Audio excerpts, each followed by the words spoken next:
प्यारे बच्चों, सुप्रभात। मैं सुनीता मान अपने YouTube चैनल हिंदी टीच में आपका हार्दिक स्वागत करती हूँ।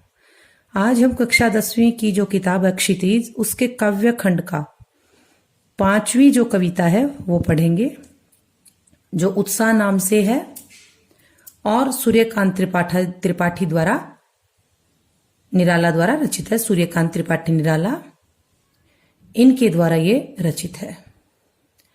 कवि ने इसमें बादलों का आह्वान किया है। कवि ने बादलों को सृजन और संहार दोनों का द्योतक माना है कि वो नया जीवन भी प्रदान कर सकते हैं और विध्वंस भी कर सकते हैं। बादल त्रिपाठी जी का प्रिय मैटर रहा है, वो उन्होंने इस पर काफी लिखा है। इस कविता में उन्होंने बादलों का आह्वान किया है क्रांति के लिए। बादल गरजो, घेर घेर घोर गगन धाराधर हो। हे लोगों को नए जीवन देने वाले बादल, तुम गरजो। घेर घेर घोर गगन धाराधर हो, इस आकाश को चारों ओर से घेर कर घनघोर बारिश करो, मूसलाधार बारिश करो। हे बादलों तुम गरज कर बरसो। ललित ललित काले घुंघराले बाल कल्पना कैसे पाले। हे बादलों तुम बहुत सुंदर हो, तुम किसी प्यारे से बच्चे के काले घुंघराले बालों के जैसे हो और तुम किसी बालक की कल्पना के समान पाले गए हो। विद्युत छवि उर्मे कवि नवजीवन वाले, वज्र छिपा नूतन कविता फिर भर दो बादल गरजो। कवि बादलों का आह्वान करते हुए कहते हैं कि हे बादलों, तुम्हारे हृदय में बिजली की आभा छिपी हुई है। तुम कवि और संसार को नया जीवन प्रदान करते हो।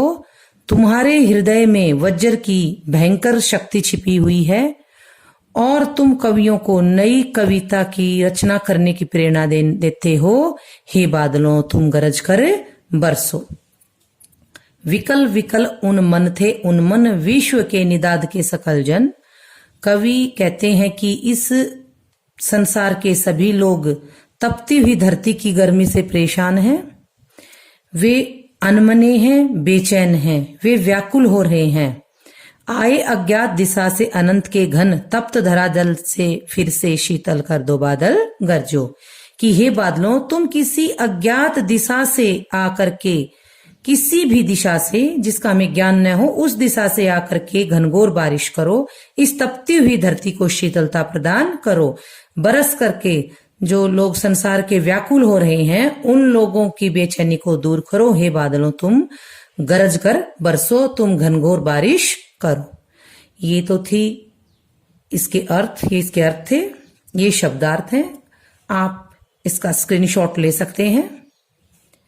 इसके बाद इन्हीं पैराग्राफ से संबंधित कुछ क्वेश्चंस है नीचे, जो आपने सॉल्व करने हैं। शब्दार्थ हैं वो आप अपने कॉपी में, आपने अपनी रफ कॉपी में लिखने हैं और प्रश्नों के उत्तर भी आपने अपनी रफ कॉपी में लिखने हैं।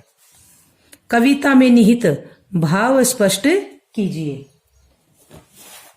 कवि ने प्यास और दुखों से पीड़ित लोगों की इच्छाओं आकांक्षाओं को पूरा करने के लिए बादलों का आग्रह भरा आह्वान किया है।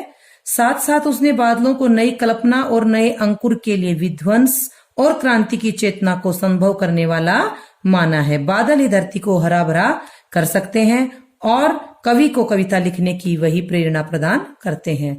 कवि ने किसका आह्वान किया है और क्यों? कवि ने बादलों का आह्वान किया है ताकि वे जल्द से इस धरती और सारे संसार को नया जीवन प्रदान कर सके। बादलों किसके समान सुंदर माना गया है? बादलों को काले घुंघराले बालों के समान सुंदर माना गया है। बादल मानव जीवन और कवि को क्या प्रदान करते हैं? बादल मानव जीवन और कवि को नई प्रेरणा व जीवन प्रदान करते हैं। कवि बादलों को बरसकर क्या करने को कहते हैं? कवि बादलों से बरसकर गर्मी के ताप से तपी धरती को शीतलता प्रदान करने की बात कहती हैं। ये थे आपके क्वेश्चन आंसर।